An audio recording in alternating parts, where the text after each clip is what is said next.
इंदौर का जो प्लेन है उसके दोनों इंजन्स को ऑन करना है और वो टेक ऑफ करने के लिए आपको दौड़ना पड़ता है रनवे पे, तो ये दौड़ने का समय है। सो अभी क्या वो इंदौर का लैंडस्केप बन रहा है कमर्शियल लीजिंग में? मतलब कुछ लोग बोले थे कि 3 चीजें बताओ, तो मैंने कहा लोकेशन ही है भाई, लोकेशन 1, लोकेशन 2, लोकेशन 3। लोग परसीव कर रहे हैं इंदौर के बारे में और ऑन ग्राउंड जो हमें इंदौर में दिखता है, प्रमोशन तो अच्छा किया है, प्रमोशन अच्छा है, ब्रांडिंग अच्छी है इंदौर की। That means what is this linkers all about? LinkedIn तो सुना है, लेकिन लिंकर्स मैंने आपकी थ्रू सुना है कि what is this linkers all about, क्या करता है ये? हमें लिंक बनना है, स्ट्रॉन्गेस्ट लिंक बनना है। आप भी हम पे भरोसा करो, आप भी करो, दोनों तभी भरोसा करेंगे जब हमारे भरोसेमंद बनेंगे हम। तो अब जो रेसिडेंशियल सेक्टर में जो मुझे दिख रहा है कि अब डिमांड कम होती जा रही है, मतलब वहाँ पर स्टॉक तो रेडी है लेकिन बायर्स नहीं अल्टीमेटली। इंदौर में 90% प्रॉपर्टीज रेजिडेंशियल है। आप रिंग रोड चले जाओ, आप एबी रोड चले जाओ, आप एमजी रोड चले जाओ, सब रेजिडेंशियल है। तो कैसे करेंगे फिर? वो हम उनको बोलते हैं साहब यहाँ पे ऐसे ही है,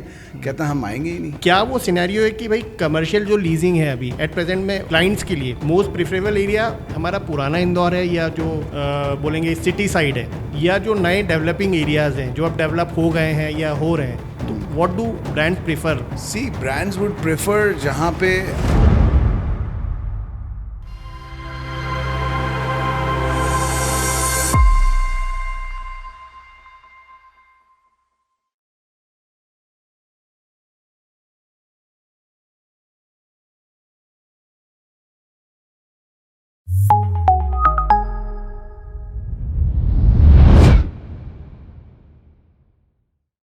किसी भी सिटी का रियल स्टेट मार्केट 2 चीज़ों से मिलकर बनता है।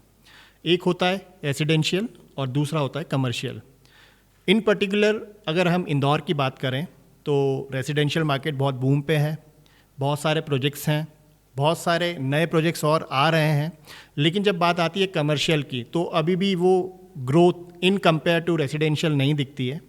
और स्पेशली जब हम बात करते हैं लीजिंग की, कमर्शियल लीजिंग की, तो उसके बारे में भी अभी इतनी कोई इन्फॉर्मेशन हमें इंदौर में अवेलेबल नहीं है। तो कमर्शियल लीजिंग को जब मैंने और डिटेल में पढ़ना शुरू किया तो एक ऑर्गेनाइजेशन है, एक कंपनी है इंदौर में, लिंकर्स, जिनके बारे में मुझे पता पड़ा। तो आज का ये पॉडकास्ट मैं कर रहा हूँ लिंकर्स के फाउंडर एंड CEO मिस्टर विजय जादवानी जी के साथ। और इस पूरे पॉडकास्ट में, इस पूरी कन्वर्सेशन में मैंने डिकोड किया है कमर्शियल लीजिंग को लेके, और कमर्शियल लीजिंग को लेके इंदौर में क्या फ्यूचर है एट प्रेजेंट में, उसका क्या इंफ्रास्ट्रक्चर है एट प्रेजेंट में, उसके क्या इनसाइट्स हैं, या कैसे ये पूरा कमर्शियल लीजिंग का इकोसिस्टम ऑपरेट करता है, कौन कौन इसके प्लेयर्स हैं, क्या क्या इसकी टेक्निकलिटीज़ हैं, क्या क्या इसमें ग्रोथ की अपॉर्चुनिटीज़ हैं, वो सारी हम लोगों ने इस कन्वर्सेशन में डिकोड की है। सो वेलकम है Vijay sir on undiscuss podcast show. पिछले कई पॉडकास्ट मैंने रियल एस्टेट पे किए, that was more driven towards the residential real estate. लेकिन जब मैं वो पॉडकास्ट कर रहा था और हम लोग रेगुलर फीडबैक्स लेते हैं हमारे व्यूवर्स से, तो अभी कमर्शियल लीजिंग को लेके बहुत सारी क्यूरियोसिटी थी कि इस पर कुछ कंटेंट डेवलप किया जाए या किसी एक्सपर्ट को आप अपने पॉडकास्ट पे लेके जाए। और सौभाग्य की बात है कि आज मैं आपके साथ वो कन्वर्सेशन कर रहा हूँ। सो आज का ये एक डिटेल कन्वर्सेशन हम लोग करें और कमर्शियल लीजिंग को डिकोड करें इंदौर के स्पेशली। उसके पहले मैं जानना चाहूँगा कि what is this linkers all about? LinkedIn तो सुना है, लेकिन लिंकर्स मैंने आपकी थ्रू सुना है कि what is this linkers all about, क्या करता है ये? थैंक यू वेरी मच, आपने मुझे बुलाया। और सबसे पहले तो मैं आपको बता दूं, एक्सपर्ट आपने बोला, उसके लिए तो अभी मुझे बहुत समय लगेगा एक्सपर्ट बनने में। अभी तो मैं एक स्टूडेंट ही हूँ, क्योंकि इंदौर अभी बहुत इन्फेंट स्टेज पे है। अगर आप देखें तो कमर्शियल लीजिंग की बात करें, लोगों को लगता है कि ये तो बूम आ गया, अभी इससे 10x और होने की मैं प्रोबेबिलिटी देखता हूँ। क्योंकि जब मैं इंदौर आया था तो 2008 की बात है जब मैंने ये लिंकर्स स्टार्ट किया था। कैसे स्टार्ट हुआ मैं बताता हूँ आपको। वो क्या, मैं बॉम्बे में प्लेसमेंट एजेंसी चलाता था। ओके। कॉरपोरेट क्लाइंट्स को हम लोग मैन पावर प्रोवाइड करते थे। तो अंधेरी ईस्ट में मुझे अभी भी याद है, वो एक फ्लैट लेके हमने, क्योंकि मेरा जो मतलब it was all on my own, सभी चीज़ें हमने खुद ही। तो सबसे पहले मैंने खुद प्लेसमेंट्स किए बहुत सारे, और फिर मेरे को समझ में आया कि जो मैं कर पा रहा हूँ वो 10 लोग और कर सकते हैं। तो मैंने उनको ट्रेन किया, मतलब शुरू से वो training has been in my blood. तो लोगों को ट्रेन किया, तो वो लोग प्लेसमेंट्स में हम लोग काफ़ी आगे पहुंच गए और मुझे एक बॉम्बे का ऑफिस खोलना पड़ा. सो वी बिकेम कुछ ऐसे क्लाइंट्स थे, फिलिप्स, सोनी, जिनके लिए हमने ऑल ओवर इंडिया बिजनेस, मतलब उनको मैन पावर दिया. ओके. और उसकी एक्सपर्टीज़ कैसे डेवलप की कि हमको ये मालूम था कि कॉरपोरेट को चाहिए क्या. सबसे इम्पॉर्टेंट चीज़ जो वो लोग को चाहिए वो है इंटीग्रिटी. और उसको आप ऐसे तो देख नहीं सकते हो. डेफिनेटली. उसके लिए आपको उनसे इंटरेक्शन करना पड़ेगा, दोस्ती करनी पड़ती थी. तो हम कई बार क्या करते थे कि जैसे मुझे एक समझो कोक ने बोला कि मुझे हिंदुस्तान यूनिलीवर का बंदा चाहिए, तो हिंदुस्तान यूनिलीवर में जाके उसके बेस्ट परफॉर्मर्स का लिस्ट निकाल के और उनसे दोस्ती करनी पड़ती थी कि भाई यू डूइंग ग्रेट हियर, लेकिन मैं आपको इससे और बेटर अपॉर्चुनिटी दे सकता हूँ. Okay. So he gives me his profile और हमने बॉम्बे में जाके अपना प्लेसमेंट का सब स्टार्ट किया. ओके. तो वहाँ पे जब मैं 2008 में एक क्लाइंट है, मुझे अभी भी याद है, DHFL जो ब्रांड कंपनी है, उन्होंने कोई रिटेल में कुछ लॉन्च किया. तो हमने उनको मैन पावर पूरा दे दिया MP में, मैनेजर भी आ गए, एग्जीक्यूटिव्स भी आ गए, लेकिन हुआ क्या कि उनको प्रॉपर्टी साइन नहीं कर पा रहे थे वो. Okay. So they were not getting the right property. तो उन्होंने मुझे बोला यार यू बिलोंग टू इंदौर. मैंने कहा हाँ. तो बोले इंदौर में बड़ी प्रॉब्लम है, तुमने टीम तो दे दी लेकिन प्रॉपर्टी कहाँ से आए, तो हो नहीं रही है. मैंने कहा भाई मैं क्या कर सकता हूँ, मैं आपको प्रॉपर्टी कंसल्टेंट्स के नाम दे देता हूँ. बोला नहीं नहीं, आप हमारे बिहाफ पे वहाँ जाओ.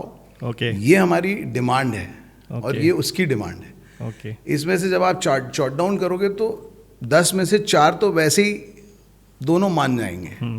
4-5-6 जो बची होंगी उसको आप नेगोशिएट करो हमारे फेवर में, जितना कर सकते हो, and you sign the deal. Okay. तो मैं आ गया यहाँ. मैंने कहा अच्छा भाई, मतलब उस समय तो हम बहुत स्ट्रगलिंग टाइम था, तो फ्लाइट की टिकट थी, तो मैं आ गया. मैं कहा अपना तो घर ही है. तो मैं इंदौर आया और बैठा एक बिल्डर के साथ और डील शुरू हुई. तो बहुत सारे उनके ब्रोकर्स थे सब, जो जिनको मैंने रेफ़र किया था. उनने कहा साहब ये कंपनी की तरफ से आए हुए हैं. ओके. तो मैंने फिर उनको बताया कि सर ये आपकी डिमांड थी, ये इनकी डिमांड है. ये तो दोनों के लिए आज ठीक है, इसको तो अपन हटा देते हैं. ऐसे 4-5-6 तो वैसे ही हट गई. आके जाके 2 या 3 पॉइंट्स पे जाके अटकी. तो मैंने, इसने ब्रोकर ने बोला साहब ये तो मानेंगे नहीं. मैंने कहा साहब ये तो वो भी नहीं मानेंगे, लेकिन मैं अगर मना लूँ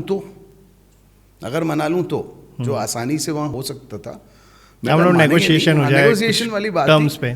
तो मैंने कहा चलो ये मना लिया. तो बोला ठीक है चलो एक बात हम हटा देते हैं, एक आप मानो एक हम माने, डील डन. और साइन हो गई. तो 24 घंटे के अंदर मैंने HR हेड को फ़ोन किया, सर वो आपका काम हो गया. तो उसने ठीक है आ जाओ, फिर अपना बिल भेज दो. मैंने कहा सर बिल अरे बोले, तो मैंने कहा भाई, बोले नहीं नहीं आपने you done a great job. तो मैंने, तब मेरे दिमाग में आया कि ये सिर्फ क्या करना था कि एक क्लाइंट, कॉर्पोरेट क्लाइंट था जिसके ऊपर मैं ट्रस्टवर्दी था, और एक कंपनी जो ओनर है, बिल्डर है, उसका एक ट्रस्टवर्दी बंदा बैठा होना चाहिए सामने. या तो उसको मेरे ऊपर ट्रस्ट हो, इसको भी मेरे ऊपर ट्रस्ट हो. ये तो बड़ा मुश्किल है, लेकिन थोड़ा काम ऐसा हो सकता है, पॉसिबल है. मैंने कहा, और अगर मैं एक डील में अगर मैं इतना कर सकता हूँ, बिकॉज स्केलेबल बिजनेस है. मुझे लगा कि जो रियल एस्टेट है, मेरे को तो भी नहीं पता था रियल एस्टेट का.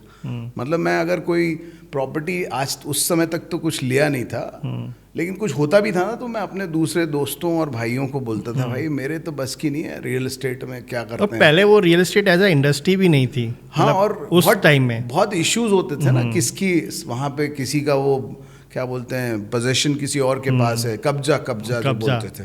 बोले साहब वो तो कब्जा उनका है, तो अब अपन हाथ ही नहीं डालते थे. हमने कहा भाई अब दूर रहो. लेकिन जब ये देखा तो ये तो एकदम नया फॉर्मेट है. हमने कहा ये तो हमारे लायक है, क्योंकि कॉर्पोरेट्स सारे टच में हैं. मतलब सारे इन द सेंस, मेरी जो कैपेसिटी है वो 100-200 क्लाइंट्स को हैंडल करने की है. जितने नंबर्स बढ़ेंगे उतना क्लाइंट बढ़ेगा. तो वो सब करते. तो लिंक, जो लिंकर्स हुआ, जो लिंक हमने वहाँ से लिया कि भाई लिंक क्या है, हमें लिंक बनना है, स्ट्रॉन्गेस्ट लिंक बनना है. आप भी हम पे भरोसा करो, आप भी करो. दोनों तभी भरोसा करेंगे जब हमारे भरोसेमंद बनेंगे हम. मतलब when I become that level पे मैं आपके भरोसे को जीत सकता. और ट्रस्ट ही बहुत अटमोस्ट प्रायोरिटी होती है या इंपॉर्टेंस है किसी के लिए भी.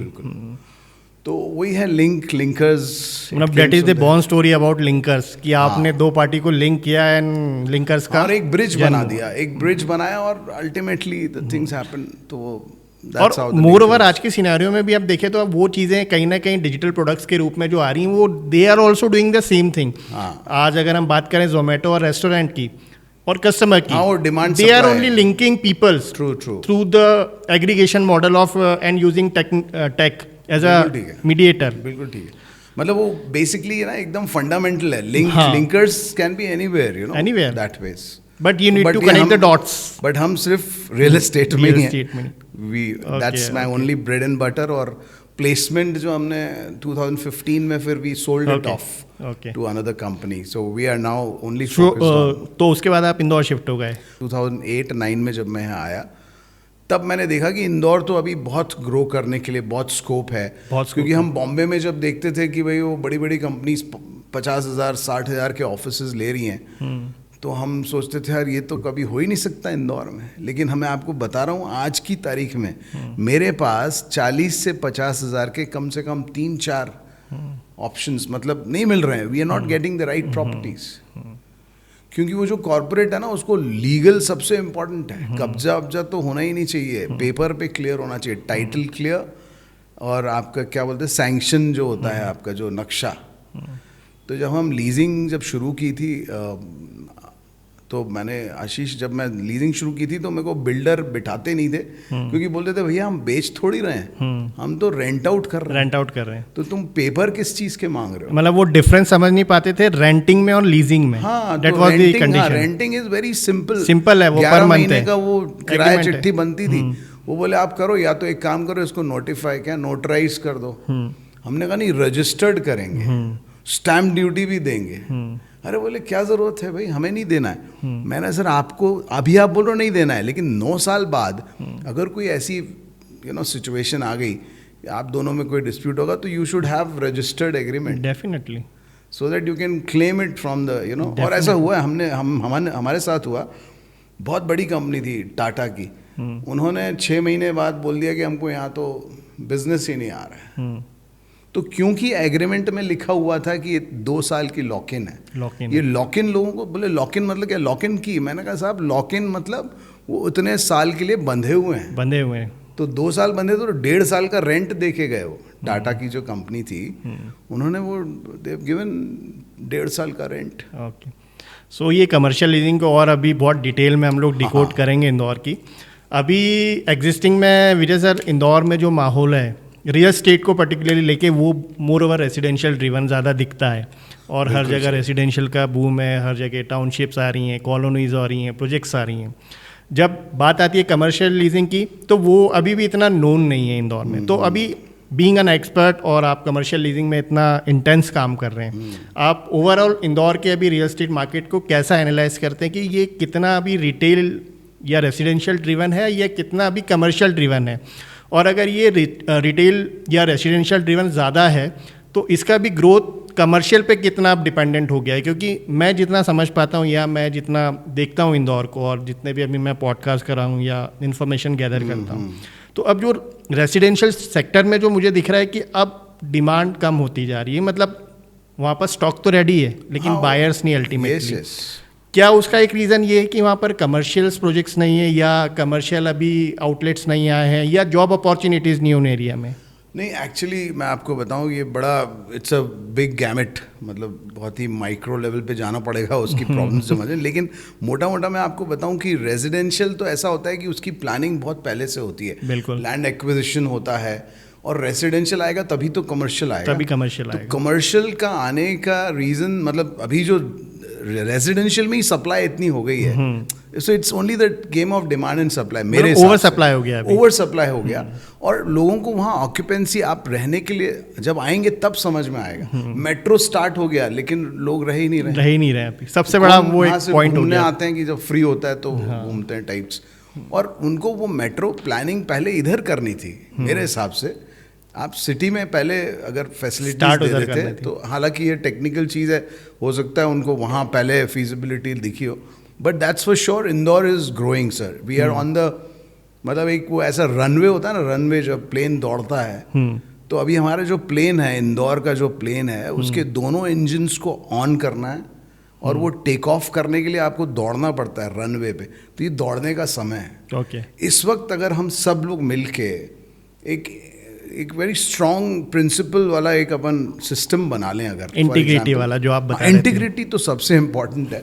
मतलब वो ऐसा है कि हर कोई अपना रोल अदा कर ले। मतलब जो ड्राइवर है वो ड्राइव करे अच्छे से, और जो कंडक्टर है वो प्रॉपरली टिकट्स कलेक्ट करे। अगर कंडक्टर ही ड्राइवर बन जाएगा तो फिर तो भगवान ही मालिक है। सो बेसिकली अगर हम सिस्टम्स ऐसे बना लें कि हम कमर्शियल की बात करते हैं, तो वहाँ पे आपको जो कॉरपोरेट्स हैं वो तभी आएंगे जब वहाँ पे आपको रेजिडेंशियल पब्लिक दिखेगी। You have the population then only people, उनके कस्टमर होंगे तभी तो कोई बिजनेस वहाँ पर आएगा। एग्जैक्टली। तो वो जैसे अभी एक क्लाइंट है जो फूड में है, तो उन्होंने बोला कि साहब हमको आपके सुपर कॉरिडोर साइड, हाँ, क्योंकि एयरपोर्ट, लोगों ने सब बोला कि भाई वो तो हाइप है बहुत ज़्यादा मार्केट में, कम से कम 10 लाख स्क्वायर फीट का ऑलरेडी बिल्डिंग्स आर रेडी, तो फिर आप हमें क्यों नहीं दे रहे हो? तो हमने कहा चलो हम आपको घुमाते हैं। तो वी वेंट फ्रॉम एयरपोर्ट से ही सीधा, तो उनको दिखाया तो सब खाली खाली दिख रहा था। मैंने कहा सर ये झंडे लगे हुए हैं, 5-6 साल में आ जाएगा। तो बोले तो मेट्रो तो आ गया। मैंने सब मेट्रो पहले आ गया, क्या करें, but people will come later. लेकिन अभी भी ऑक्यूपेंसी है, थोड़ा सा कम है। तो सिम्बियोसिस आ गया, आपका वो आ गया, नार्सी मोंजी आ गया, बहुत सारे स्पोर्ट्स के भी वो आ रहे हैं, टीसीएस इन्फोसिस, यश इवन इंदौर की जो ब्रांड है वो शिफ्ट हो गई है वहाँ पे। और मैं आपको बता दूं कि बहुत सारे आईटीएस, इन्हीं के जो क्या बोलते हैं सब्सिडरीज होते हैं, वो आ रहे हैं हमारे पास। मेरा एक आदत है कि एक यहाँ पे इंक्वायरी जनरेट जो हम लोग करते हैं ना, तो बेसिकली मैं बोलता हूँ कि वो जो फर्स्ट कॉल आ रहा है ना, वो मुझे सुनाओ कि वो क्या मांग रहा है। ओके। तो मेरी आदत है, मेरा भी कॉल रहता है हमेशा चालू, मैं भी कभी कभी उठा लेता हूँ। तो एक बार मैंने उठाया तो मुझे पता चला कि जो लोग हैं, कुछ लोग ऐसे हैं जो बिजनेस करना चाह रहे हैं, बहुत स्ट्रांगली दे वांट, लेकिन उनको चाहिए 500-600 स्क्वायर फीट, और उनको चाहिए 20,000, 15,000, 25,000 की रेंज में। तो वो बहुत ज़्यादा कॉल्स आते हैं, मतलब जो हमारे पास आते हैं। लेकिन कुछ ऐसे आते हैं जो बोलते हैं साहब 20,000, 10,000, या हमें 200 लोगों को बिठाना है। तो आप ऐसी फैसिलिटी दो जिसमें कि we can accommodate everyone at the same floor, और with all amenities, of course facilities सारी मिला के। तो ओवरऑल अगर हम देखेंगे तो रेजिडेंशियल और कमर्शियल का जो आप पूछ रहे थे, वो तो बेसिकली रेजिडेंशियल ऑफ कोर्स आ चुका है, इंदौर इज रेडी नाउ। तो आपको सिर्फ एक सिस्टम बनाना है और उसके ऊपर टेक ऑफ करना है। नहीं, उसमें भी अभी जो एक गैप आ रहा है ना, रेजिडेंशियल का जो ओवरफ्लो हो गया है कि प्रोजेक्ट्स कई आ, तो रेजिडेंशियल 2 प्रोजेक्ट्स आ चुके हैं, लेकिन वहाँ पे रेसिडेंट नहीं है अभी, क्योंकि रहने वाले ही नहीं है। बिल्कुल ठीक बात है। तो प्रोजेक्ट्स होना एक अलग बात होती है और प्रोजेक्ट्स में रहने वाले लोग होना अलग बात होती है। जो प्रॉब्लम है एक सुपर कॉरिडोर की है। और क्या होता है कि जैसे आपने बताया, तो एक परसेप्शन अभी हमारा इंदौर का बहुत एकदम स्वच्छता से लगातार जो 8 साल से हम हैं, तो कारण है कि जो हमारा परसेप्शन लोगों के माइंड में जो आउट ऑफ इंदौर है, वो तो है, जिनको इंदौर के बारे में अभी ऑन ग्राउंड रियलिटी नहीं पता है, बिल्कुल ठीक है, तो वो यही एज्यूम करते हैं कि super corridor is now a populated area of Indore, वहाँ लोग रह रहे हैं। लेकिन रियलिटी ये है कि जब हम वहाँ जाते हैं तो अभी भी खाली चीज़ें हैं, वहाँ कुछ है ही नहीं। तो ये एक डिफरेंस ऑफ परसेप्शंस हैं जो लोग परसीव कर रहे हैं इंदौर के बारे में, और ऑन ग्राउंड जो हमें इंदौर में दिखता है। प्रमोशन तो अच्छा किया है, प्रमोशन अच्छा है, ब्रांडिंग अच्छी है इंदौर की, दैट मीन्स। और मतलब है, दम है, मतलब अगर हम थोड़ा सा अगर वो कर लें, क्या बोलते हैं, फाइन ट्यून कर लें और सिंक कर दें सारी चीज़ों को। क्योंकि इंदौरियों में सबसे इम्पोर्टेंट चीज़ जो है ना, वो व्यापार करने की जो स्पिरिट इच्छा है, वो बहुत आइडियाज़ नए। आप देखो इंदौर हैज़ बिकम दी, क्या बोलते हैं, startup hub, IT hub, startup hub, 10 साल पहले एजुकेशन हब। हाँ, 10 साल पहले वो मेरे को मेरी एक एसोसिएट थी, फ्रेंड थी, उन्होंने बोला कि आपको पता है इंदौर इज़ दी नंबर 1 इन। अरे मैंने कहा कैसी बात कर रही हो, ऐसे कैसे? उसने रिकॉर्ड दिखाया आज से 5-6 साल पहले कि देखो we are on the track, मतलब we want to do away with Bangalore and Chennai also, ऐसा। तो वो मतलब है, इंदौर के अंदर वो पोटेंशियल तो है। थोड़ा सा इंफ्रास्ट्रक्चर चेंज हो जाए, बढ़िया हो जाए, तो we can definitely do wonders. So since sir you are in this commercialising for many years, so अभी एट प्रेजेंस में आप इंदौर का ये जो लैंडस्केप बन रहा है रेसिडेंशियल प्लस कमर्शियल या कमर्शियल लीजिंग में, वो कैसा क्या बन रहा है? आप क्या एनविजन कर पा रहे हैं कि ये जो हमारा लैंडस्केप अब बन रहा है या कमर्शियल चीज़ें अब ज़्यादा ड्रिवन हो रही हैं, क्योंकि अल्टीमेटली रेसिडेंशियल को सपोर्ट करती हैं वो, तो हाँ, क्या naturally। लैंडस्केप अभी आप देख पा रहे हैं? जैसे हमारा एक रैपिड में अभी हमने देखा कि भाई 140 बहुत रैपिडली ग्रो करा, बहुत सारे कमर्शियल आउटलेट्स वहाँ ओपन हुए। कहाँ पे? स्कीम नंबर 140 हाँ, स्कीम 140, बहुत yes, yes। मतलब इंटेंस डेवलपमेंट हाँ, हुआ, हाँ, जो अनएक्सपेक्टेड था हमारे लिए। बिल्कुल तो ठीक अभी है। क्या वो इंदौर का लैंडस्केप बन रहा है कमर्शियल लीजिंग में? एक्चुअली क्या है, कमर्शियल में कुछ चीज़ें बहुत इंपॉर्टेंट होती हैं, और सबसे पहली चीज़ हर किसी को पता है, लोकेशन होता है। मतलब कुछ लोग बोल रहे थे कि 3 चीज़ें बताओ, तो मैंने कहा लोकेशन ही है भाई। Location 1, location 2, location 3। Okay, it works only, location works in retail. लेकिन जब हम ऑफिस की बात करते हैं तो वहाँ facilities, access Okay। From different roads, तो 140 का नेचुरल वे में इतना बढ़िया एक्सेस है कि वो बाईपास से सबसे करीब से है, कनेक्टेड है। सबसे करीब है। आपको पता है ये बात? इंदौर से बाहर जाना है तो 140 सबसे शॉर्टेस्ट रूट है। सबसे रिंग रोड से आप with in kilometre, 2 kilometre you will reach bypass. तो क्या होता है, हम लोग क्यों ऐसा मैं बता पा रहा हूँ, क्योंकि वो मैकडॉनल्ड्स ने एक बार हमें एक सर्वे करवाया कि साहब यहाँ खड़े रहो और देखो कितनी गाड़ियाँ जा रही हैं यहाँ से। ओके, मैंने कहा ये क्या है? बोला ये कार काउंट है। ओके, ऐसे बहुत बढ़िया। तो 1 घंटा वहाँ खड़े रहे, कभी एक जगह रुक जाते थे, कभी दूसरी जगह, मतलब 10-15 मिनट भी रुके, ऐसा नहीं 1 घंटा, 10-15 मिनट रुके, देखी कितनी गाड़ियाँ जा रही, तो पर आवर कितनी गाड़ियाँ जा रही हैं, तो दे हैव दैट। तो उनको वो चाहिए, कार काउंट चाहिए कि कितने लोगों को हम रोक सकते हैं यहाँ। तो उन्होंने ये 140 को निकाला ओके, कि साहब ये सिटी से सबसे करीब, मतलब बाईपास जाने के लिए सबसे शॉर्टेस्ट रूट है। आने के लिए भी लोग वहीं से आते हैं। आपने देखा होगा इंदौर एंटर होना है तो लोग 140 से ज़्यादा जाते हैं। दूसरी चीज़ वहाँ पे आपके वो प्रोजेक्ट्स बहुत सारे हो गए ना, मतलब वर्टिकल मिक्स है, वर्टिकल भी है, प्लॉटिंग्स भी हैं। और आईडीए ने क्या किया, आईडीए ने क्या किया, स्कूल्स के भी एक वो बना दिए। मतलब जो मास्टर प्लान होता है ना, लोगों को पता ही नहीं होता था मास्टर प्लान क्या होता है। But master plan is the, वो हमारा वो है, क्या बोलना चाहिए, गीता है फॉर रियल्टर्स। अगर मास्टर प्लान अच्छा आ जाए तो everybody is happy, the builders as well as we as a consultant. अगर हम किसी कंपनी को बताते हैं कि साहब आ जाओ यहाँ पे, तो बोलते पहले तो बताओ कि पेपर क्या है, पेपर में क्या है। तो पेपर में तो रेजिडेंशियल है। ओके, इंदौर में 90% प्रॉपर्टीज रेजिडेंशियल है। आप रिंग रोड चले जाओ, आप एबी रोड चले जाओ, आप एमजी रोड चले जाओ, सब रेजिडेंशियल है। तो कैसे करेंगे फिर वो? हम उनको बोलते हैं साहब यहाँ पे ऐसे ही है, कहते हैं हम आएंगे ही नहीं। Okay, so there are brands which are not able to come. वो कहते हैं हमें आना है। ओके, भाई हम, मुझे नहीं लगता, अगर if I am not wrong, 30 lakh की पॉपुलेशन तो हो ही गई होगी अपनी, 35 ज़्यादा ही हो गई है, ज़्यादा ही हो गई। डिक्लेयर्ड 35 लाख है, लेकिन जो ऑनगोइंग जो लोग आते हैं, 10 लाख लोग डेली आते हैं जाते हैं, तो वो तो कहीं ना कहीं उनको मालूम है कि यार हमें प्रेजेंट तो चाहिए, इंदौर में प्रेजेंस तो चाहिए।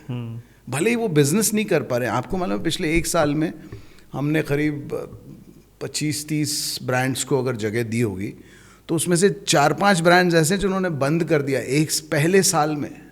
ओके, ये पहली बार हम देख पहले साल में। रीजन बीइंग 6 महीने देखा, सेल ही नहीं आ रही। ओके, 2.5 लाख रुपए रेंट है, तो लोकेशन का सुनिए, उसमें तो डिसाइड 2.5 लाख रुपए रेंट है और 5 लाख की सेल आ रही है। ओके, तो रेंट जो होता है वो रेवेन्यू का 10% होता है, तो बिजनेस प्रॉफिटेबल है उनके लिए, मतलब ब्रांड्स के लिए। तो आप 5 लाख की सेल कर रहे हो, 2.5 लाख रुपए रेंट है, तो इट्स अ ज़ीरो। मतलब तो 6 महीने में ही उन्होंने बोला हमको नहीं करना, बिकॉज उनकी कॉस्ट बहुत बड़ी है ना, स्टाफ रखना पड़ता है उनको, ऑपरेशनल कॉस्ट भी है। सो दैट कॉस्ट एफिशिएंसी नहीं आ पा रही है इंदौर में, दैट्स द रीज़न। अच्छा, इसमें अभी आप इतनी सारी चीज़ें आपने बताई, एमजी रोड और हमारा पुराना इंदौर, तो अभी ये जो कमर्शियल लीजिंग है, क्योंकि मैं देख रहा हूँ कि अभी जो हमारा पुराना इंदौर है, सेफ और एमजी रोड है, सेफ और आरएनटी मार्क है, वहाँ पर भी काफ़ी नए ब्रांड्स आते हैं और अपने शोरूम्स ओपन करते हैं। तो अभी क्या वो सिनेरियो है कि भाई कमर्शियल जो लीजिंग है अभी एट प्रेजेंट में क्लाइंट्स के लिए मोस्ट प्रेफरेबल एरिया हमारा पुराना इंदौर है, या जो बोलेंगे सिटी साइड है, या जो नए डेवलपिंग एरियाज़ हैं जो अब डेवलप हो गए हैं या हो रहे हैं? तो व्हाट डू ब्रांड्स प्रेफर अभी आने में?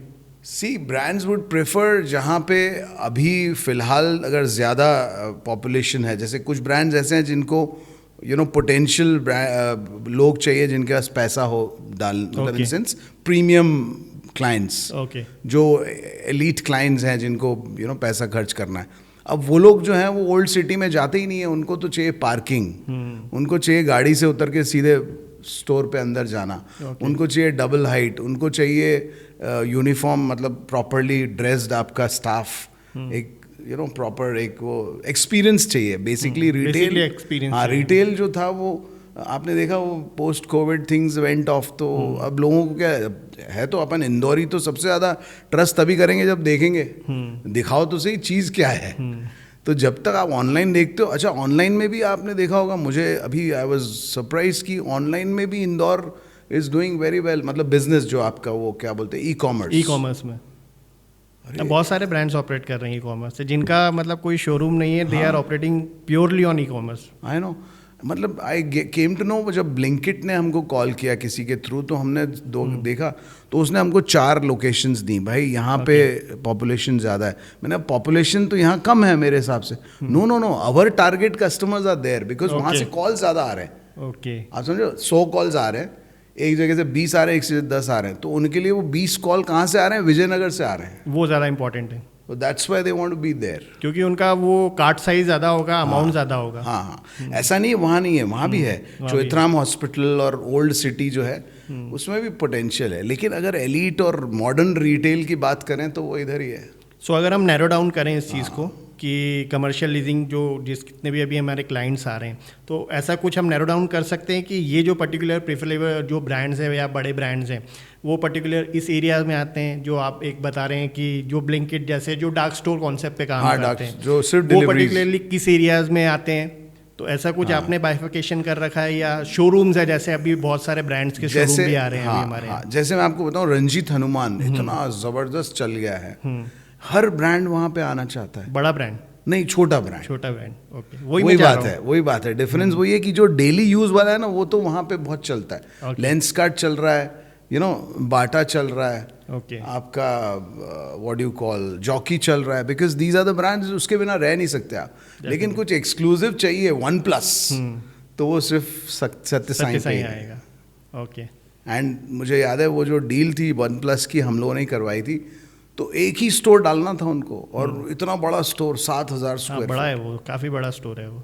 तो वो जो बिल्डर था उसको भी विश्वास नहीं हो रहा था, बोले नहीं पहले तो बुलाओ, हम तुम्हें नहीं, हम बिल्डर को कंपनी को बुलाओ। अरे मैंने कहा भाई मैं रिटर्न में सब लेके आया हूँ, मैंडेट है मेरे पास। सो कह सकते हैं कि जितने बड़े ब्रांड्स हैं just like iPhone, one plus या टाटा के कोई ब्रांड है, रिलायंस की जो ब्रांड्स हैं जो रिटेल्स में हैं, वो they prefer New Indore in comparison to old Indore. और जो लेंसकार्ट जो यूटिलिटी बोल सकते हैं, यूटिलिटी प्रोडक्ट्स है जिनका कंजम्पशन ज़्यादा है, मंथली बेसिस पे है या वीकली बेसिस पे है, दे प्रीफर ओल्ड इंदौर, जहाँ पर मतलब ये थोड़ा सा कॉम्प्लेक्स है, क्योंकि रेमंड्स जैसे बोलें तो रेमंड्स भी वहाँ पे लोग पहनते हैं, मतलब रेमंड्स पहनते तो हैं, तो खरीदते भी, और तनिष्क है, गोल्ड ज्वेलरी बहुत बिकता है। ऐसा नहीं है, मॉडर्न रिटेल में मतलब कुछ प्रोडक्ट्स ऐसे हैं जो वहाँ भी बिकते हैं, यहाँ भी बिकते हैं। तनिष्क की बात करें तो वहाँ ज़्यादा बिकता है, गोल्ड इज सोल्ड, हालांकि Vijayanagar of course is equal है, Vijayanagar is equivalent to all others, वहाँ भी इंपॉर्टेंस तो है ही ना, 20-25%, 30% तो हो गई, पर Vijaynagar has a more potential. Sir अभी थोड़ी देर पहले आप एक लीगलिटी वाली बात कर रहे थे, वो रेंट और लीजिंग में भी बात कर रहे थे, आप वो लॉक इन वाले में भी बात कर रहे थे। अभी लीगलिटी को लेके इंदौर में क्या चैलेंजेस फेस करना पड़ते हैं, या क्या वो चीज़ बिल्डिंग ऑनर्स को समझ नहीं आती, या वो क्या डिफरेंस अभी भी क्लाइंट्स और उनके बीच में आ रहा है, तो क्या वो इशू है, या अभी कितनी रेडीनेस है हमारे इंदौर में? जैसे अभी आपने बताया कि भाई most of the properties are residential driven, उनका जो ऑपरेशन मोड होता है वो रेसिडेंशियल लैंड यूज रेसिडेंशियल है, तो वो तो एक लीगल चैलेंज है। तो अभी ऐसे क्या लीगलिटी के इशूज आप फेस करते हैं कमर्शियल लीजिंग में इंदौर में? मैं देखो आपको बताऊं, ये प्री कोविड और पोस्ट कोविड में बहुत फर्क आ गया लीगलिटी में।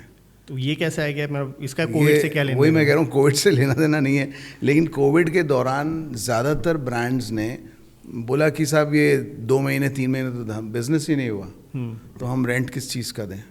ओके, तो हम तो एज अ न्यूट्रल बैठे ना, ऐसे ऊपर बर्ड्स आई व्यू हमें मिलता है, ये क्या सोच रहा है, ये क्या सोच रहा है। तो हमने भी यही बोला कि साहब ये लैंडलॉर्ड सही बोल रहा है, आपको इसको सपोर्ट करना चाहिए यार, आपकी बिजनेस हुआ ही नहीं, आपने स्टाफ को सैलरी तो दी, अब एक बंदा बेचारा अपने शॉप लेके आपको दे रहा है किराए पे और आप उसका किराया ही छोड़ दोगे, मतलब दोगे ही नहीं, एटलीस्ट गिव हिम 50% बॉस। हाँ, मतलब उसमें कंपनसेट तो आपकी करना पड़ेगा। ओनरशिप तो है ना वहाँ। तो हमने एक क्लॉज उसमें, मतलब मैंने नहीं किया but they have also observe, हमने उसको सेकंड किया कि साहब ये ज़रूरी है, लैंडलॉर्ड के लिए ज़रूरी है, कंपनी के लिए क्या ज़रूरी है, कंपनी के लिए ये है कि साहब वो फोर्स मेजोर करके एक वो आता है, लीगल टर्मिनोलॉजी है ओके। जो सिर्फ कॉर्पोरेट्स को पता थी, अब लोगों को सबको पता है फोर्स मेजोर। फोर्स मेजोर मतलब कोई भी नेचुरल कैलेमिटी हो जाए तो वो दे विल नॉट पे द रेंट। ओके, तो वो एक्ट ऑफ गॉड, मतलब एक्ट ऑफ गॉड जैसा कुछ नहीं। हाँ, act of God, yes yes, force majeure जो इंश्योरेंस में जनरली होता है। हाँ, तो वो इन्होंने भी रखा हुआ है और ज़रूरी कर दिया है अब कि साहब ये तो होना ही चाहिए। ओके। तो कुछ ऐसी चीज़ें लीगैलिटी में मैं आपको बताऊं बहुत सारी हैं, बट मैं क्रूशल अगर मैं आपको बताऊं तो उसमें एक तो ये लॉक इन पीरियड बहुत इंपॉर्टेंट चीज़ है for landlord also, for companies also. Okay. तो कंपनीज तो ये बोलती हैं साहब जितने साल के लिए हम ले रहे हैं तो आप तो हमें उठा नहीं सकते हो, एज अ लीज कर रहे हैं ना, जब आप लीज कर देते हो तो उस उतने साल तक तो आप उसको नहीं उठा सकते हो, ओके। है ना। लेकिन ये म्यूचुअल है, we can always sit and discuss, landlord और कंपनी अगर चाहे और लैंडलॉर्ड बोले नहीं मुझे तो कंपनी मानती नहीं है, लेकिन it is mutual. Just like वो टाटा के केस में आपने जो बताया था कि वो 2 साल का लॉक इन था, देन टू वो 1.5 साल में हाँ सेटल करके उन्होंने एग्जिट भाई, लेकिन लैंडलॉर्ड ने नहीं उठाया ना, आप खुद चले गए। मतलब उस केस में क्या था कि कंपनी ने सोचा हम जा रहे हैं, अगर जाओगे तो उसको कॉम्पेंसेट करके जाओ। करना पड़ेगा। Okay. So that's where the lock-in period became very important post COVID. पहले लोग सोचते नहीं थे यार। अच्छा, पोस्ट कोविड में ये भी हुआ कि लोग बाग ड्यू डिलिजेंस कराते ही नहीं थे, बोले यार ठीक है, जैसे मैं बोला कि किराए पे ले रहे हैं तो उसकी क्या ज़रूरत है, हम तो जाके उसको एग्रीमेंट को साइन करा लेंगे, भाई ये देखें कि आपकी ओनरशिप है कि नहीं है। तो हुआ क्या कि जब कुछ ब्रांड्स ओपन हुए और साहब वो लीगल इश्यूज आ गए, किसी और ने क्लेम कर दिया, तो आपका जो इन्वेस्टमेंट डला हुआ है, पूरा किया हुआ है उस स्टोर पे, तो वो तो वेस्ट हो गया। क्योंकि इन्वेस्टमेंट भी काफ़ी तगड़ा होता है, बहुत तगड़ा होता है। Yes yes, definitely. तो उस लेवल के इन्वेस्टमेंट्स हैं, स्टाफ है, तो वो उनकी जो इन्वॉल्वमेंट होती है बहुत ज़्यादा होती है, ब्रांड्स की भी, ऑपरेशनल। ऑफ कोर्स लैंडलॉर्ड की तो कैपिटल इन्वेस्टमेंट है, उसने तो ज़मीन जगह मतलब दी हुई है, प्रॉपर्टी दी हुई है। सेम उतना ही लगभग इन्वेस्टमेंट अब ब्रांड्स का भी हो जाता है, क्योंकि आज के जो स्टोर्स हो गए हैं वो बहुत हाई कैपिटल इंटेंसिव होते हैं। हाँ। मतलब पूरा फर्नीचर और पूरा इंफ्रा जो बिल्ड होता है वो Yes, थोड़ा yes. सा अब हाई लेवल का हो रहा है, पर्टिकुलरली बिल्कुल ठीक मेट्रो सिटी को मैच करता है अब इंदौर का जो भी स्टोर इंफ्रा है। बिल्कुल सही कह रहे हैं आप। और ऐसे कई केसेस हैं जहाँ पे हम लोग भी शुरू में थोड़ा सा केयरलेस होते थे, तो उसमें हम इन्वॉल्व नहीं, मतलब कैप्चर। अब हमारा ये है कि हम agreement is the most important part, legal part, क्योंकि अगर वो कोई भी ऐसा पॉइंट छूट गया तो जब तक वो लॉन्च करेगा और उसमें कोई ऑब्जेक्शन या कोई ऑब्स्टेकल आ गया तो वो हमारी जिम्मेदारी है। मतलब आप समझो, एज अ कंसल्टेंट हम ब्रोकर्स और कंसल्टेंट्स बहुत अच्छा काम करते हैं, लेकिन एज अ कंसल्टेंट आपको समझना पड़ता है कि हम देने के बाद भी उनको कोई प्रॉब्लम तो नहीं आ रही। Okay. तो आज 10 साल बाद भी I can proud to say that वो बाटा ने जब 10 साल हुए तो दोनों ने हमको बुलवाया ओके। कि आप बैठो एंड सेटल इट। तो ऐसे कुछ ब्रांड्स हैं जिन्होंने 10 साल बाद रिन्यू भी किया, क्योंकि हम 17 ईयर्स ओल्ड हो गए अब। ओके। तो we have those experiences also, और जो बहुत प्राउड फीलिंग है कि सब 10 साल तक उनका सब ठीक रहा, अच्छा रहा। वो दोनों साइड से बहुत एक अच्छा। और फिर सेकंड इनिंग में भी वो लोग जा रहे हैं types. So that's how. So अभी लिंकर्स जो है किस टाइप के क्लाइंट्स को कैटर कर रहा है, या किस टाइप के ब्रांड्स अभी लाइफस्टाइल ब्रांड्स हैं या एफएमसीजी ब्रांड्स हैं या फूड ब्रांड्स हैं, क्योंकि इंदौर में अभी हर टाइप का मार्केट इवॉल्व हो रहा है। वो तो हर सो अभी आपके पोर्टफोलियो में किस टाइप के ब्रांड्स या किस टाइप की इंक्वायरीज ज़्यादा जनरेट होती है इंदौर मार्केट को लेके लीजिंग में? अगर मैं आपको बताऊं, हमारा स्पेशलाइजेशन रिटेल रहा है शुरू से। ओके। बट अभी कुछ दिनों से, पिछले 1-8 साल से अगर आप देखेंगे तो स्कूल्स और हॉस्पिटल्स इंदौर में, और आपके वो आई सेंटर्स, हाँ, पैथ लैब्स, होटल्स आप देखो, Hotels. Because of this Ujjain this thing, तो बहुत होटल्स,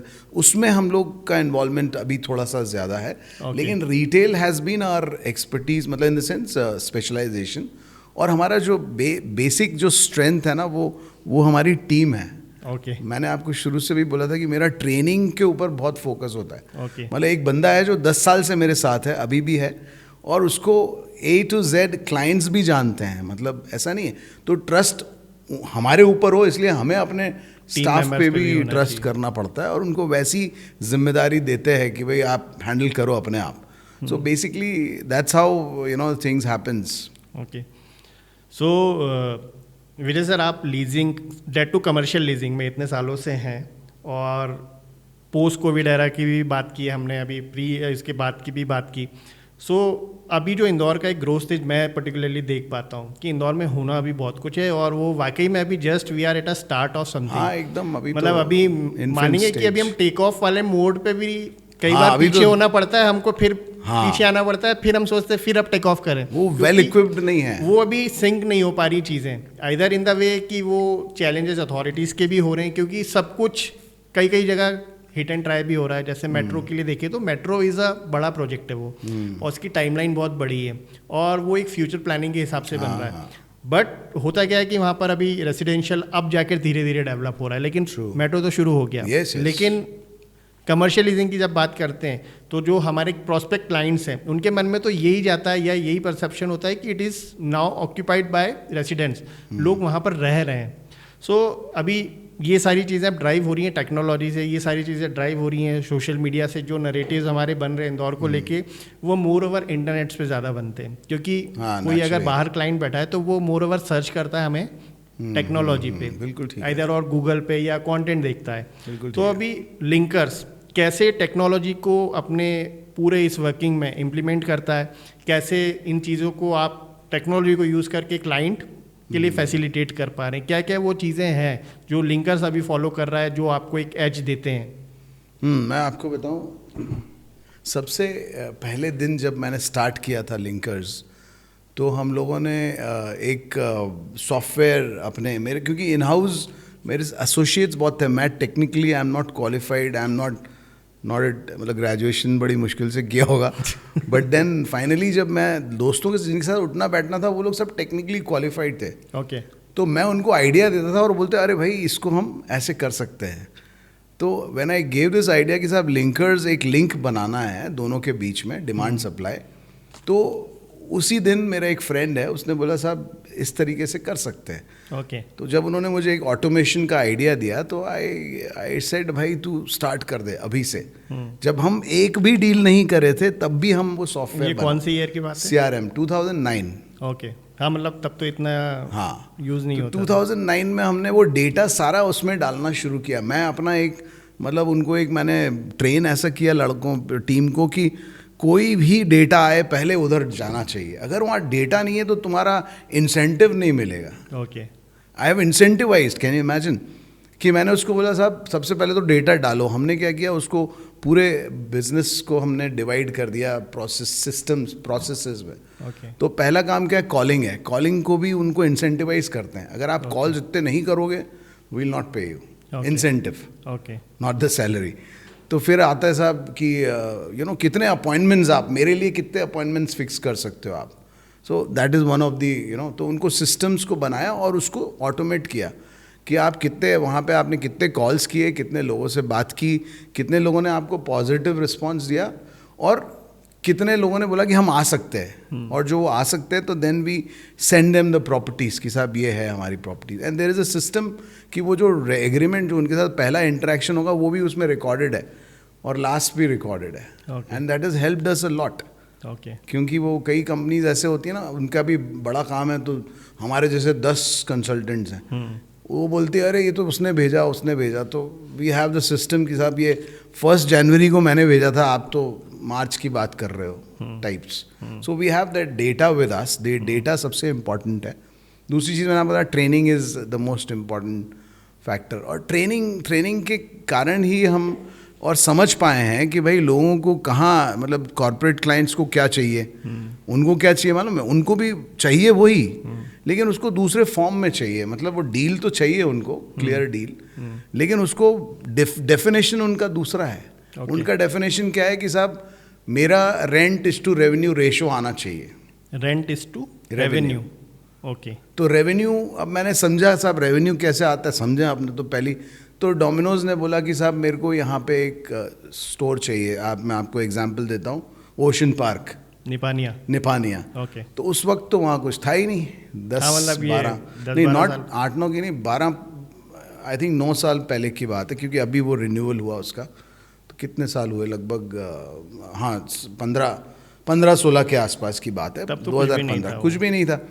तो साहब उसने बोला कि, मैंने कहा साहब यहाँ तो कुछ है ही नहीं।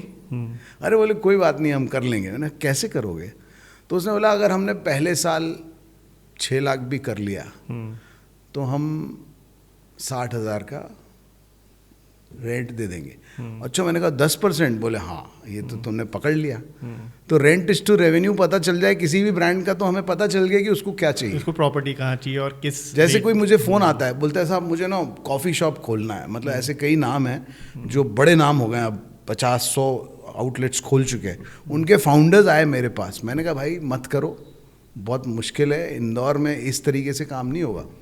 वो बोले नहीं, हमें तो 2 लाख रुपए किराया देना है, आप तो हमें दिलाओ। ओके। फिर मैंने कैलकुलेशन किया, मैंने कहा कितना पर, हाँ उसी पर मैंने कहा अच्छा 2 लाख के लिए तेरे को 20 लाख का धंधा, तू अभी सोच भी नहीं सकता भाई।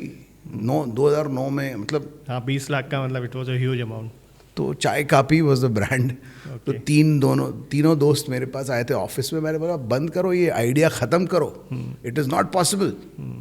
तो गए, फिर 1 हफ्ते बाद वापस आए, आप सही कह रहे हो सर, छोटे वाले स्टोर करते हैं। तो we started with smaller stores, you know. एक साकेत था जो सबसे पहला, करीब 1 लाख रुपए का रेंट था उस वक्त। ओके।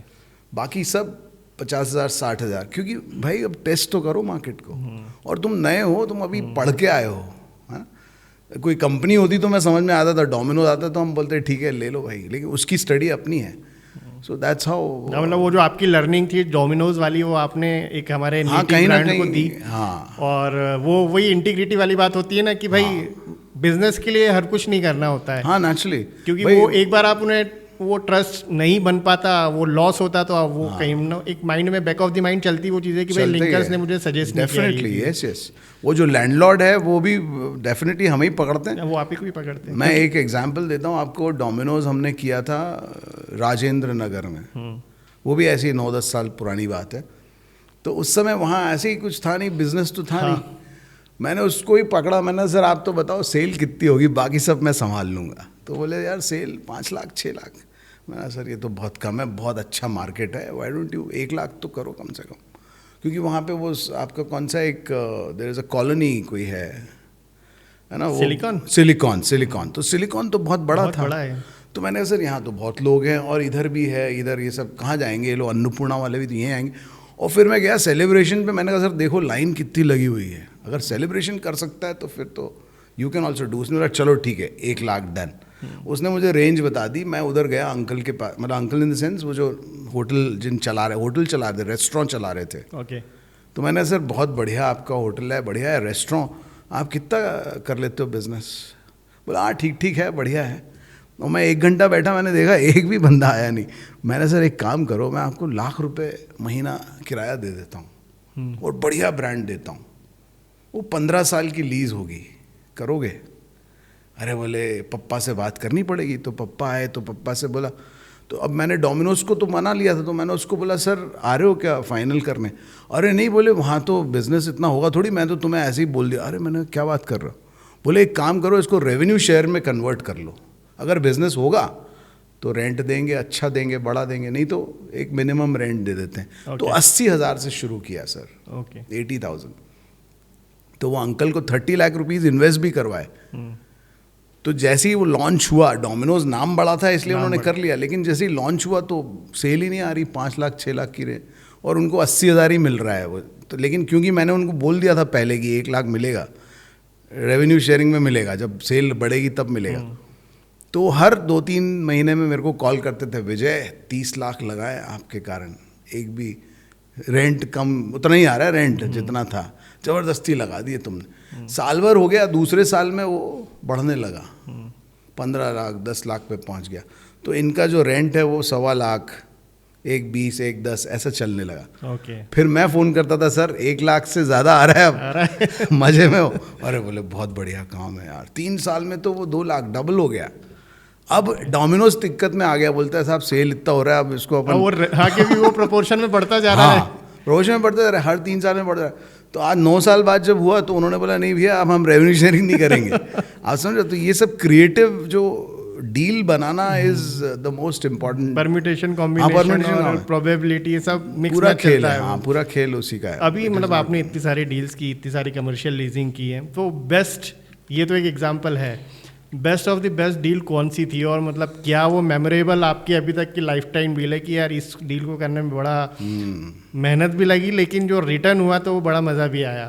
तो ऐसी कोई डील बहुत सारी हैं एक्चुअली तो, लेकिन क्योंकि हर डील कुछ ना कुछ सिखाती है, और हम लोग तो लर्निंग है वो। इट इज़ लाइक मुझे तो ऐसा लगता है कि जैसे मैं आपकी भी देखी बहुत सारे जो मैंने, तो उसमें बहुत सारी इन्फॉर्मेशन मिलती है, तो जितना हम सीखें उतना अच्छा है, we become more stronger.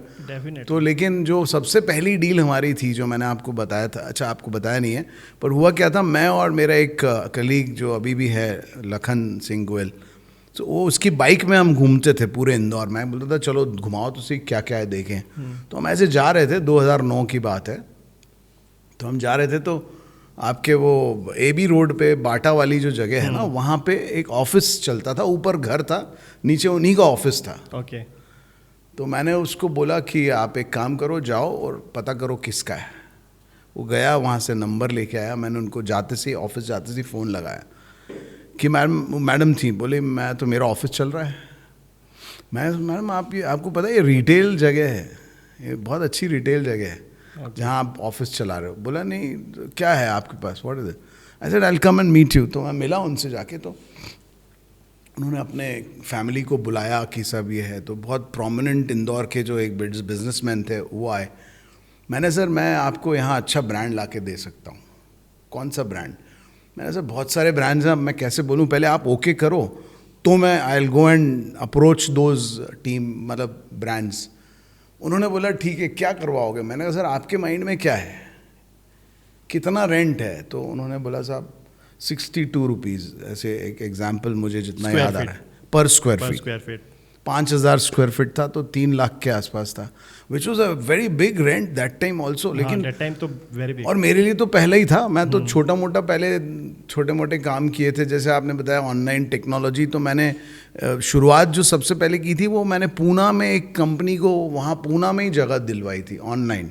Okay. तो that was my confidence booster कि साहब अगर ये हो सकता है तो फिर तो बहुत कुछ हो सकता है। तो फिर मैं जब ये गया तो ये प्रॉपर्टी हमारे हाथ में आ गई। अब मेरे back of my mind Bata was there, उसने मुझे बोला था कि मेरे को AB रोड पे कोई बड़ा सा अगर एकदम क्या बोलते हैं उसको, मतलब दे हैव फ्लैगशिप स्टोर बोलते हैं वो लोग, फ्लैगशिप स्टोर, कि फ्लैगशिप स्टोर खोलना है यार मध्य प्रदेश का सबसे बड़ा। ओके। वो मैंने कहा भाई इट्स अ चैलेंज। वो मैं सीधा बस पकड़ी, क्योंकि उस समय तो आई वाज लाइक मेरे को तो जाना है, तो बस पकड़ी, सीधा थाने उनके ऑफिस के पास में एक होटल लिया और वहाँ बैठा रहा। तो रीजनल मैनेजर था, बोले हाँ बैठो बैठो मैं बुलाता हूँ। उसको क्या मालूम कि इसके पास क्या है, उसको ये नहीं मालूम था कि मैंने कहा सर बहुत अच्छी जगह है आप, अरे ठीक है बैठो बैठो। दिन भर निकल गया, लंच पे चला गया। मैंने कहा सर मैं भी लंच करके आऊँ? बोला हाँ करके आऊँ। शाम को जाने के टाइम बिल्कुल ख़त्म, 6, साढ़े 6, 7 बज गए। थाने में तो they have to leave early 6, साढ़े 6। तब उसने बोला अच्छा हाँ बैठे हैं, वो बुलाइए उनको ज़रा। तनवीर नाम था उनका। तो मैंने, तनवीर साहब ये प्रॉपर्टी है आपके लिए, आपने बोला था मुझे। तो उसको मैंने पूरा ऐसा, उस समय इतने टेक्नोलॉजी नहीं थी, बट फिर भी हाँ हम लोग दिखा पाए कि साहब ये सामने ये है, इधर ये है, इधर ये। उसको भी थोड़ा सा आइडिया आया। मैं कहा ये है, पॉसिबिलिटी है। और उसको भी मालूम था मैं नया हूँ, तो उसने मुझे बताया कि देखो इसको ऐसे ऐसे करो, बात करो उनसे और मैं आता हूँ। मैं कहा आता हूँ, कब आओगे आप? बोले अगर आप अभी बात करो, अगर वो तैयार हो तो मैं कल आता हूँ। अरे मैंने कहा ये कैसे हो गया? मैंने ठीक है सर। तो बात किया, उन्होंने बोला कि हाँ we are open, Bata is a good brand, you bring them. तो हम उनको, मैं बस से पहुँचा हूँ और ये फ़्लाइट से पहुँचे अगले दिन, और यहाँ आए, हम लोग मीटिंग करी और वो डील डन हो गई। मतलब टाइम लगा काफ़ी, कुछ टेक्निकली जो भी चीज़ें थी, लेकिन वो डील डन हुई और उनके जो एक्सपेक्टेशन थे उससे 20 रुपये ज़्यादा में हुई। ओके। जो बाटा जो रेंट पे देने हाँ वाले 82 रुपीज़ या 85 ऐसे कुछ था। तो मतलब 62 था और ये 82 ऐसे कुछ हुआ, 20 रुपए का फ़र्क। तो वो इतने खुश हो गए, वो बोले यार बढ़िया काम कर दिया, Bata is our choice you know. और वो लोग, और इतना बड़ा बाटा का शोरूम 60 और वो अभी तक है शोरूम, अभी भी है। वही मैंने बोला आपको 2025 में भी वो शोरूम है। 2025 में। तो ये हमारा प्राउड है कि वो हमने रिन्यूअल में भी हम थे साथ में। तो मेरे को सब बोलते थे तुम ये क्या कर रहे हो भैया, ये उसमें मैं लिखता था अपने CRM में कि 9 साल बाद जब ये खाली होगा तो हम ही करेंगे। तो बोलते सर कोई नहीं बुलाएगा आपको। सर पॉसिबल ही नहीं है, कोई कैसे बुला सकता है, 10 साल हो गए 9 साल। लेकिन उसने बुलाया और बात बनी। हालांकि ऐसे बहुत लिमिटेड हैं, ऐसे ज़्यादा नहीं है। तो दैट्स हाउ इट इज। वो प्रोफेशनल जितनी बड़ी कंपनीज होती हैं ये एथिक्स को फॉलो करती हैं, और वो जो आप बात कर रहे हो ना इंटीग्रिटी, सेम वैल्यूज वो भी कैरी करते हैं। एग्जैक्टली दैट्स व्हाट वो ब्रांड है। इससे ब्रांड बनता कैसे है, वैल्यूज पे बनता है, इंटीग्रिटी पे बनता है, और लॉन्ग टर्म रिलेशनशिप पे बनता है। तो वो फॉलो करते हैं। तो वो थोड़ा सा हमने उस समय से भी ये ध्यान दिया कि हम कोई भी गलत चीज़ तो करना ही नहीं है भाई। हमें क्या करना है, हमें तो अच्छी प्रॉपर्टी देनी है। उसको ये बता के नहीं सकते कि अच्छी नहीं है आप तो ले लो टाइप, अच्छी है और उसमें प्रॉपर वो नहीं हो फीचर्स। वो कोई 11 महीने का रेंट एग्रीमेंट नहीं है। हाँ इट्स अ लॉन्ग लीजिंग है, हाँ डेट टू कमर्शियल लीजिंग है। वही तो उसमें हमने वो बाटा का हमारे लिए मेमोरेबल हो गया। और that was like a platform जहाँ से हम फिर हमने टीम बढ़ाई और ब्रांड्स को किया। तो ऐसे करते करते इंदौर के मोस्टली ज़्यादातर डोमिनोज, मैकडोनल्ड्स या जो भी टिपिकल वाले ब्रांड्स है, या एडिडास है, या यू नो एक्सिस बैंक है। हमने एक हल्दीराम्स को अभी सबसे इम्पोर्टेंट एक वो दिया, क्या बोलते हैं, किचन दिया, किचन। ओके। तो सेंट्रल किचन बनाना था उनको। अब आप सोचो कि इंदौर में सेंट्रल किचन बनाना है, हल्दीराम का एक भी स्टोर नहीं है। वो बोलते हैं हमको 15 लाने हैं। आज से 2 साल पहले की बात बता रहा हूँ। अभी तो हैं, क्योंकि अब तो हैं 5-6 हैं। लेकिन तो उस समय वो पालदा एक लोकेशन फाइनल की इन्होंने, क्योंकि इनका बजट बहुत कम था कि भाई अच्छा हल्दीराम इज़ अ वेरी एकदम टाइट चलते हैं और बहुत ही ईमानदार लोग हैं उनके सब, एवरीबडी इज़ वेरी वेरी। तो वो लोग भी वैसे ही ढूंढ रहे थे कि भैया हमें कोई ऐसी जगह दिखाओ जहाँ पे लैंडलॉर्ड भी अच्छा हो, प्रोफाइल भी अच्छी हो। तो कोइंसिडेंटली ये गॉड प्लान होता है, अपन तो सोचते हैं और फाइनली हम बैठे। तो वो भी एक बहुत मेमोरेबल डील थी, क्योंकि हमने लैंडलॉर्ड से 1 करोड़ रुपए लगवाए उस प्रॉपर्टी पे, मतलब वेयर हाउस पे लगवाए। गोडाउन पे कोई 1 करोड़ लगाता है, उतने में तो बन ही जाते हैं, 4 बन जाते हैं, मतलब एक। हाँ, गोडाउन में बेसिकली स्ट्रक्चर्स होते हैं, स्टील स्ट्रक्चर। लेकिन इन्होंने 1 करोड़ रुपए उस पर लगवाया। तो अच्छा वो सामने वाले जो लैंडलॉर्ड थे उनको भी भरोसा था, हल्दीराम बोले यार है तो बहुत बड़ा, हाँ ब्रांड है। तो वो जो लर्निंग थी वो बड़ी अच्छी थी, क्योंकि उनके एक्सपेक्टेशंस और इनके दोनों के एक्सपेक्टेशन को कहीं ना कहीं मैच करना is a very typical task. मतलब वो 36 के 36 गुण मिलते नहीं है कभी भी। सर अभी लिंकस इतने सालों से लोगों की ये कमर्शियल लीजिंग की प्रॉब्लम को सॉल्व कर रहा है इंदौर में। और जैसा हम पूरी कन्वर्सेशन में हम लोगों ने डिस्कस किया कि Indore is a stage of take off, speed growth, rapid development. आज के टाइम में आपकी वो क्या एक्सपर्ट एडवाइस दोनों को, प्रॉपर्टी ऑनर को भी, और जो इंदौर में अब अपना एक्सपांशन का सोच रहे हैं या इंदौर में अपना स्टोर्स ओपन करने का सोच रहे हैं या ऑफिसेज में भी आना चाह रहे हैं, जो आपने बताया कि भाई अब लोगों को फ्लोर्स के फ्लोर्स चाहिए। क्या ऐसी आपकी expert advice both property owner के लिए है, और सेकंड जो आपने एक चैलेंज बताया कि सुपर कॉरिडोर पे खोलना था लेकिन वहाँ पॉपुलेशन ही नहीं है अभी, तो क्या एज अ एक्सपर्ट आपकी वो एडवाइस होगी दोनों पार्टीज़ को अभी? क्योंकि इंदौर अभी थोड़ा सा मैं बोलूँगा ना एक ग्रोथ स्टेज पे है, लेकिन अभी बहुत सी चीज़ें ट्राई होंगी, हिट एंड ट्राई मॉडल पे चलेगा ये। तो अभी क्या वो आपकी एक्सपर्ट एडवाइस होगी दोनों पार्टीज़ को? देखिए एक्सपर्ट एडवाइस मतलब कमर्शियल प्रॉपर्टी की बात करें तो एज एवरीबडी आपको कॉन्फिडेंस होना चाहिए कि अगर आपकी लोकेशन अच्छी है तो ब्रांड तो आएगा, और वहाँ पे पॉपुलेशन आनी है तो थोड़ा सा पेशेंस की ज़रूरत है। पेशेंस सबसे इम्पॉर्टेंट है। आप अगर जैसे आप सोचो नहीं यार कोई भी ब्रांड आ जाए दे दो, अपने को तो रेंट चाहिए, तो ऐसा नहीं होना चाहिए। यू शुड लुक एट, और आज की तारीख में और ज़्यादा केयरफुल होना चाहिए एज अ लैंडलॉर्ड कि साहब वो उसके टर्म्स क्या हैं। ओके। अभी आपने वो मेमोरेबल की बात की, हमने एक स्कूल किया अभी रिसेंटली, बहुत बड़ा स्कूल था, 3 लाख स्क्वायर फीट का स्कूल है, और उसमें जो है वो 29 साल की लीज है सर, 29 ईयर्स। वो उनका क्राइटेरिया है कि उससे कम में हम करेंगे ही नहीं, मतलब CBSE का कुछ वो रहता है, तो वो 29 ईयर्स के लिए इसने अपनी प्रॉपर्टी उनको लीज आउट की है। बहुत बड़ा टेन्योर होता है, बहुत बड़ा टाइम, जनरेशन भी चेंज हो जाती है, जनरेशन चेंज।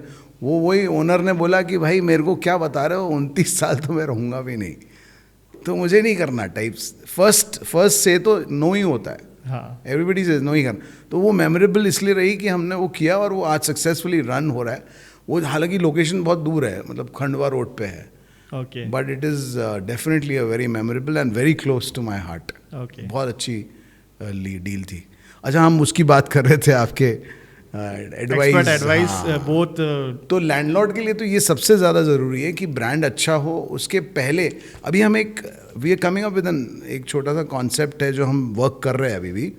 वो ऐसा होगा कि हम आपको एक ऐप देंगे, उसमें हम एक जगह, आपकी लोकेशन हमने डाली, अब उसमें हम आपको डेटा देंगे कि साहब आसपास के कौन कौन से ब्रांड्स हैं उसमें जो चल रहे हैं। ओके, और इस जगह पे जो जगह हमने आपकी डाली है उसमें पहले 5 साल में कौन था और आने वाले साल में कौन आ सकता है, क्योंकि आसपास एक्सपेक्टेड कि भाई यहाँ तो शूज़ का बिजनेस बहुत अच्छा है, हम वो डेटा लेंगे। ओके, शूज़ का बिजनेस यहाँ पे अच्छा हो रहा है, तो यहाँ पे आपका एक्सपेक्टेड है कि साहब ये 10 ब्रांड हमारे पास हैं, आप चूज़ करो, we'll give it to you.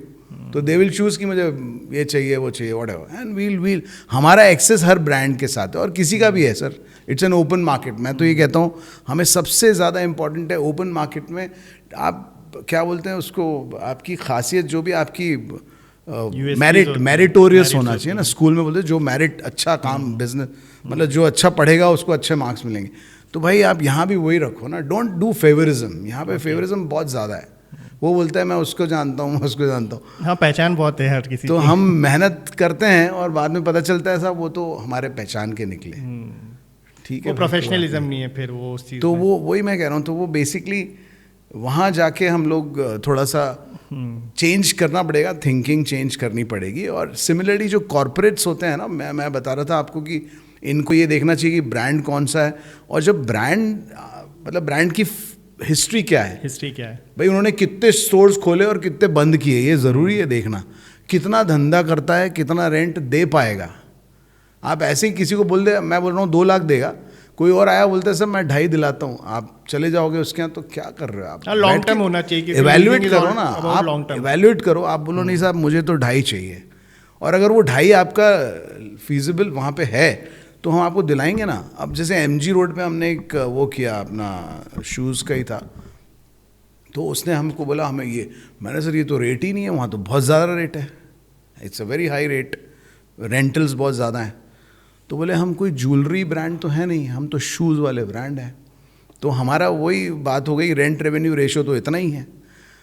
तो फिर बात हो गई कि सेल कितनी होगी। तो साहब मैंने उसको बोला चलो मैं एक काम करता हूँ, बाटा को फ़ोन लगाया, सर कितनी सेल करते हो? उसने बोला मैं इतनी करता हूँ। मैंने इसको बोला सर बाटा इतना कर रहा है तो आप तो उससे ज़्यादा करोगे, उससे अच्छा ब्रांड हो टाइप। नहीं बाटा सबसे बढ़िया है, ठीक है चलो आप इतना करोगे?